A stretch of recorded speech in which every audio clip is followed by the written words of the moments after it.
The nurse grabbed my wrist so hard it hurt. Her voice dropped to a whisper, trembling. "Don't go inside. Hide. Trust me. It's a trap." My heart slammed against my ribs. What? I stammered.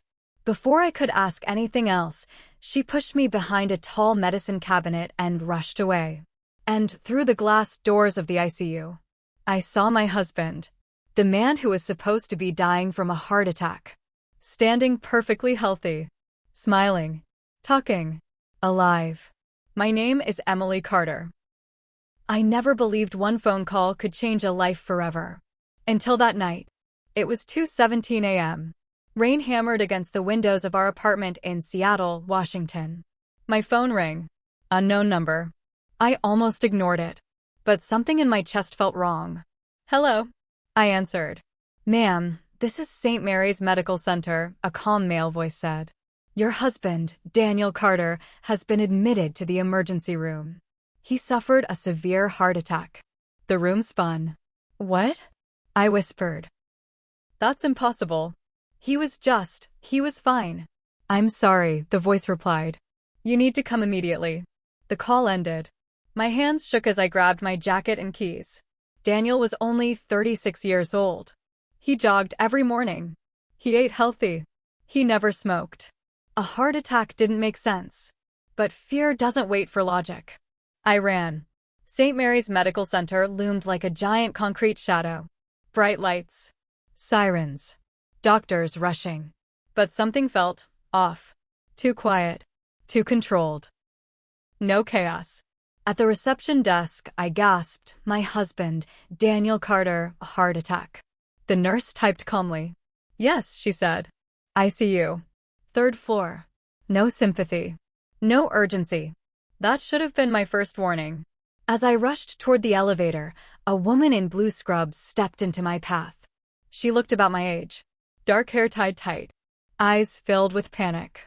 She grabbed my wrist. That's when she whispered, "Quick, hide and trust.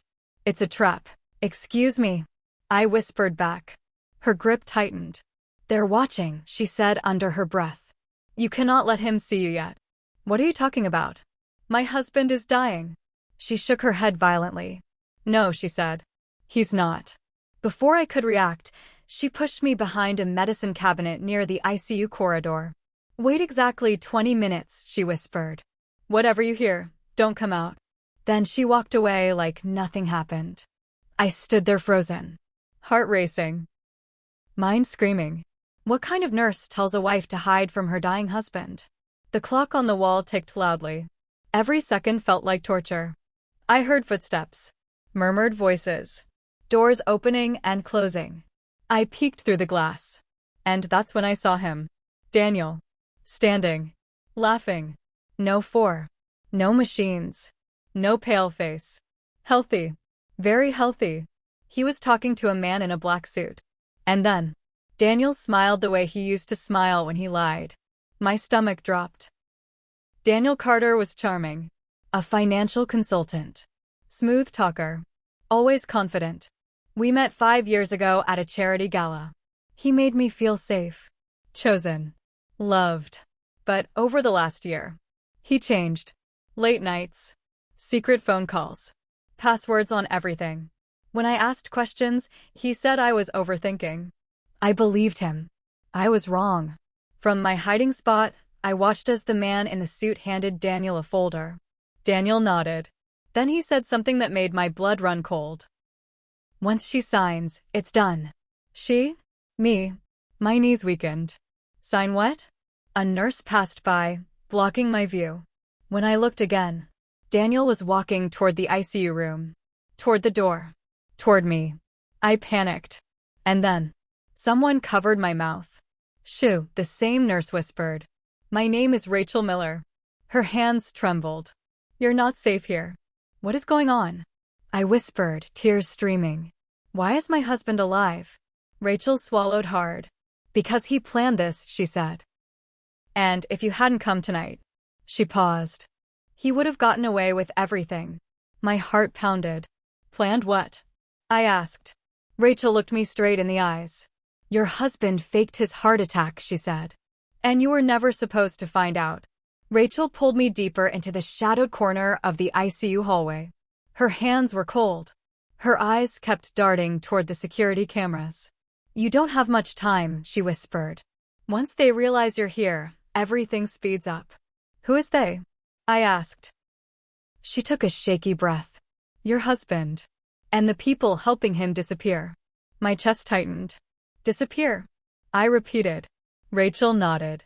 Daniel Carter never had a heart attack, she said. He checked into this hospital under a fake emergency protocol, one only high-level donors and private clients can access. I stared at her. That's insane, I whispered. Why would a hospital? Money, she cut in. And silence. Rachel reached into her scrub pocket and pulled out a thin folder. She slid it into my hands. Read fast. Inside were documents. Legal documents. My name was everywhere. Emily Carter. My signature line was blank. What is this? I asked, my voice shaking. Rachel swallowed. A power of attorney, she said. Life insurance transfers. Property ownership changes. I flipped pages. Every single document transferred everything to Daniel. The house. Our savings. My inheritance from my late mother. And then I saw the last page. A medical consent form. My blood ran cold. What does this mean? I whispered. Rachel's voice cracked. It authorizes Daniel to make all medical decisions for you if you become incapacitated. Incapacitated how? I asked. Rachel looked at me. And didn't answer. Rachel, I said slowly. Tell me the truth. She leaned closer. I overheard a conversation 2 weeks ago, she said. Daniel thought no one was listening. What did he say? She hesitated. He said, she whispered. Once Emily signs, it won't matter what happens to her. My heart stopped. What happens to me? I demanded. Rachel exhaled sharply. Accidents happen, she said. Falls. Medication reactions. Sudden illness. I felt sick. You're saying my husband planned to. I'm saying, she interrupted. This fake heart attack was designed to scare you into signing those papers without reading them. My knees buckled. I had trusted him. Loved him. Slept beside him every night. And he was planning my erasure. Why are you telling me this? I asked. Why risk your job?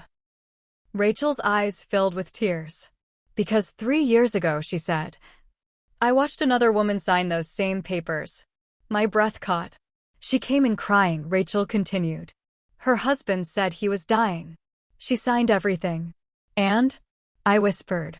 She died 2 months later, Rachel said. Car accident. No witnesses. Everything went to him. I covered my mouth. And the hospital? I asked. Rachel looked away. Called it tragedy, she said. Moved on. Footsteps echoed down the hallway. Rachel stiffened. He's coming, she whispered. I peeked through the glass again. The man in the black suit was back. Tall. Sharp eyes. No badge. He spoke quietly to Daniel. Daniel nodded and glanced toward the hallway. Toward us. My pulse exploded.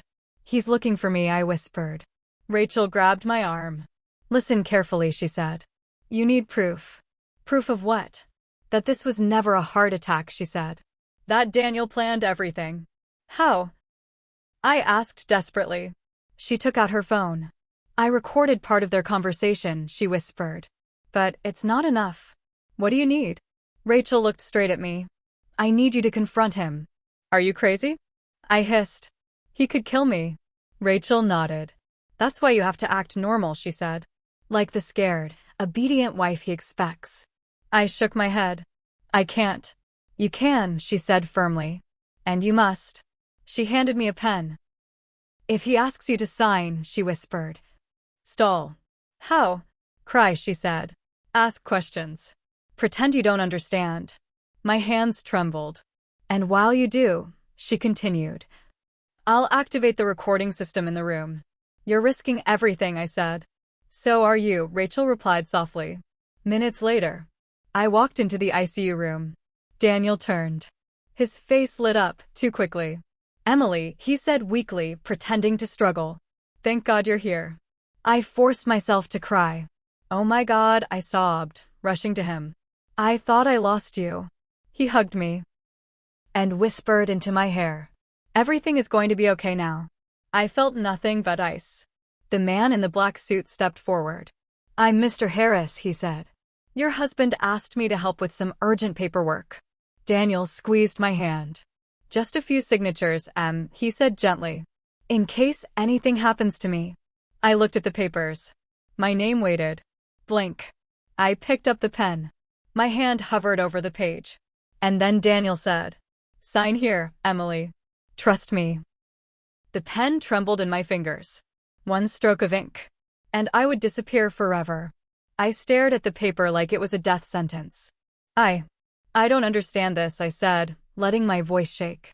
Daniel sighed softly, like a patient teacher. It's just a precaution, Emily, he said. In case my heart gives out again. He looked so convincing. So loving. So fake. Mr. Harris tapped the paper. We're on a tight schedule, he said. Hospital policy. I sniffed loudly and wiped my tears. What happens if I don't sign? I asked. Daniel's smile froze, just for half a second. Then it returned. Well, he said gently. Then everything becomes complicated. Rachel's voice echoed in my head. Stall. Ask questions. Make him talk. I flipped the page slowly. This says you get full control over my medical decisions, I said. Daniel waved it off. That's standard for married couples. No, I said softly. We never signed that before. The room went quiet.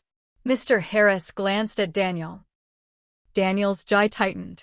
Emily, he said, lowering his voice. You're upset. This isn't the time to analyze paperwork. I looked up at him. What if something happens to me? I asked. What if I get sick? He laughed. Too quickly. That won't happen, he said. But his eyes said something else. I pretended to read again. And this part, I whispered. About transferring assets immediately. Daniel leaned closer. Listen, he murmured. Once this is done, we'll be free. Free. That word sliced through me. Free from what? I asked. He exhaled, annoyed. From stress, he said. From problems. What problems? I pressed. Mr. Harris shifted uncomfortably. Daniel's voice hardened. Emily, he snapped quietly. Stop asking questions. I looked him straight in the eyes. Why did you fake the heart attack?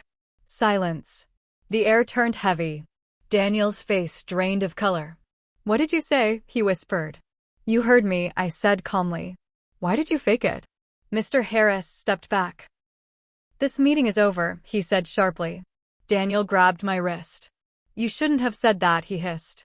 And then he realized. The red light blinking near the monitor. Recording. Rachel. His eyes widened. You stupid, he began. Then he stopped. Smiled. And leaned back against the bed. Well, he said slowly. I guess the game's up. Yes, Daniel said casually. I faked it. Mr. Harris stared at him. Daniel.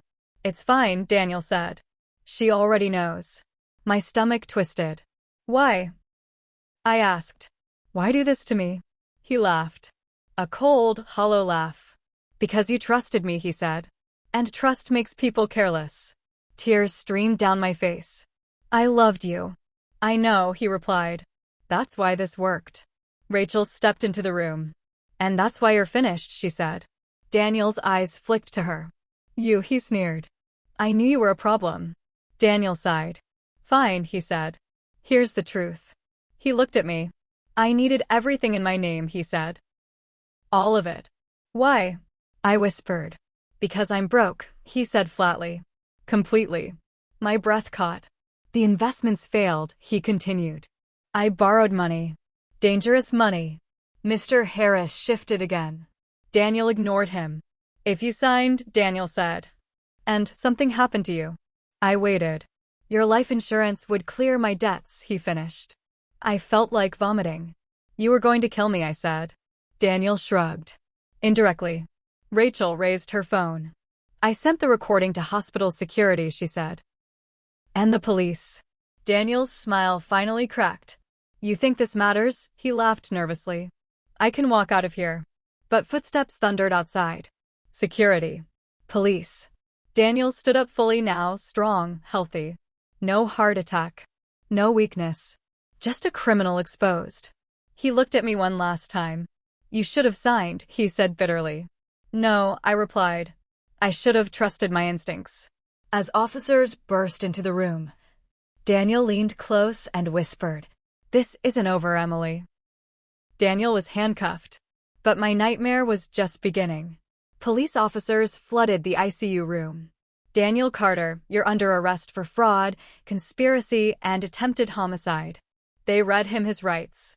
Daniel didn't fight, didn't yell. He simply smiled. That terrified me more than anger ever could. As they led him away, he turned his head and met my eyes.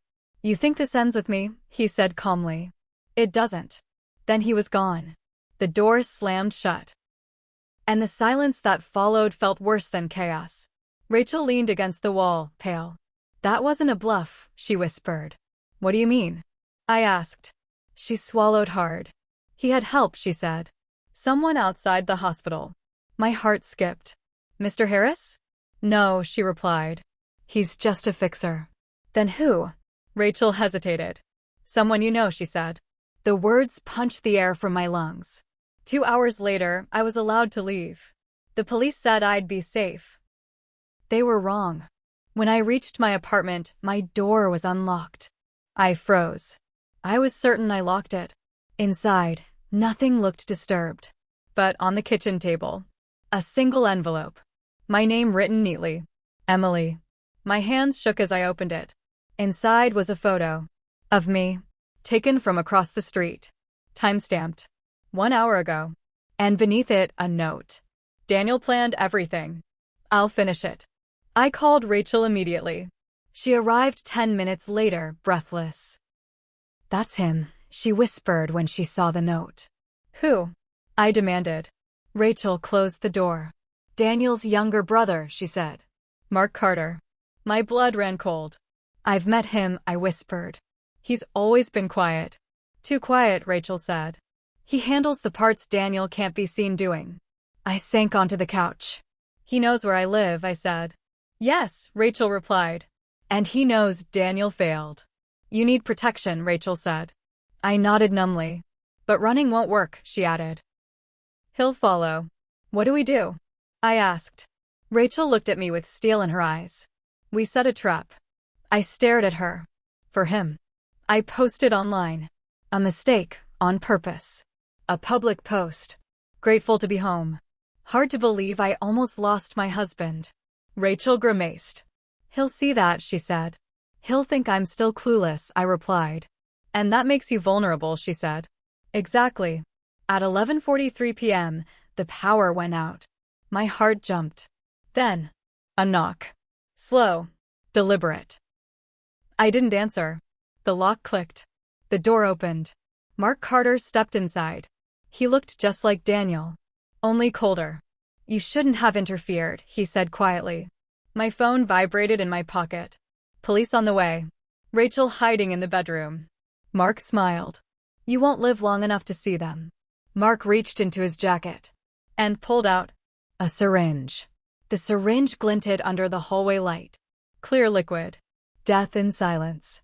Mark Carter stepped closer. Each step felt like a countdown. "You really thought Daniel was the brain?" he asked calmly. "He was just the face." My back hit the wall. "What do you want?" I whispered. Mark tilted his head. "To finish what we started." He raised the syringe. "This won't hurt," he said. "Heart failure. Looks natural." My body shook. "But before that," he added, "I need one thing." "What?" I asked. "The insurance confirmation," he said. "Daniel couldn't get it from prison." I realized then. Even arrested, Daniel was still trying to kill me. "I don't have it," I lied. Mark smiled. "You always were bad at lying," he said. He lunged. I screamed. And ran. I knocked over a chair. Glass shattered. Mark grabbed my arm, slamming me into the counter. Pain exploded through my shoulder. "You should have signed," he hissed. I kicked backward. Hard. He stumbled. I ran toward the bedroom. Rachel burst out. She smashed a lamp into Mark's back. He roared and turned. I grabbed a vase and hit him. Mark collapsed to his knees, breathing hard, blood on his forehead. You think this ends it? He laughed. Daniel already won. What do you mean? I demanded. He coughed. The debts, he said. They're gone. My stomach dropped. How? Because, he grinned. You're not the only beneficiary. My heart raced. There's another policy, he said. One you didn't know about. Rachel froze. Mark looked at me. On Rachel. Silence. What? Rachel whispered. Mark nodded. She helped us without knowing, he said. Fake identity. Paper trail. Rachel shook her head. No. I would never. You already did, Mark interrupted. And once you both die. Sirens wailed in the distance. Mark laughed. Too late now. Police burst through the door. Mark tried to stand. I grabbed the syringe from the floor and threw it across the room. Officers tackled him. Handcuffs clicked. He looked at me defeated. You survived, he said. Daniel will hate that. I stared back. He already lost, I replied. Hours later, I sat wrapped in a blanket. Rachel beside me. Police confirmed it all. The policies, the recordings, the hospital corruption. Daniel and Mark were finished. But the scars remained. As dawn broke, my phone buzzed. One message. From an unknown number. You think this story is over? The message blinked on my screen. You think this story is over? For the first time since that night in the hospital. I didn't feel fear. I felt ready. The police traced the message within minutes. It came from a prepaid phone. Daniel's last attempt. Desperate. Powerless. From a jail cell. I stared at the screen and whispered. No, Daniel. Your story is over. 3 months later, the courtroom was packed. Media everywhere. Headlines screamed. Husband fakes heart attack to kill wife for insurance. Daniel sat at the defense table. No charm left. No confidence. Just hollow eyes. Mark sat beside him. Broken. Rachel testified first. Her voice shook, but she didn't stop. Then it was my turn. I stood. My hands trembled. But I spoke. I told them everything. The call. The fake heart attack. The papers. The syringe. I looked straight at Daniel. You didn't just try to kill me, I said. You tried to erase me. The courtroom was silent. Then the recording played. Daniel's voice. Clear. Cold. Once Emily signs, it won't matter what happens to her. His face collapsed. The jury didn't take long. Guilty. Daniel Carter was sentenced to life in prison without parole. Mark Carter received 45 years. Mr. Harris took a plea deal. Hospital officials were investigated. Rachel kept her job. And her courage saved more lives than she'll ever know. I moved out of Seattle. Started fresh in Portland, Oregon. New apartment. New routine. New strength. Some nights, I still wake up shaking. But now I know something important. Surviving doesn't mean forgetting. It means choosing yourself anyway. I wrote Daniel a letter. I never mailed it. It said, "You thought love made me weak. You were wrong. Love is why I survived." I burned it and let him fade. Today, I help women who feel trapped, who feel confused, who think love means silence. I tell them, if something feels wrong, listen. If someone asks you to sign blindly, stop. If fear whispers, trust it. Because sometimes, the biggest danger wears the face of someone you love. I walked into that hospital thinking my husband was dying. I walked out knowing I almost did. But I lived. I fought. And I won. If this story moved you, shocked you, or made you think, like this video to support real stories being told. Share it with someone who needs awareness. Subscribe for powerful, true-to-life stories that expose hidden truths. Because one story can save a life. And this one saved mine.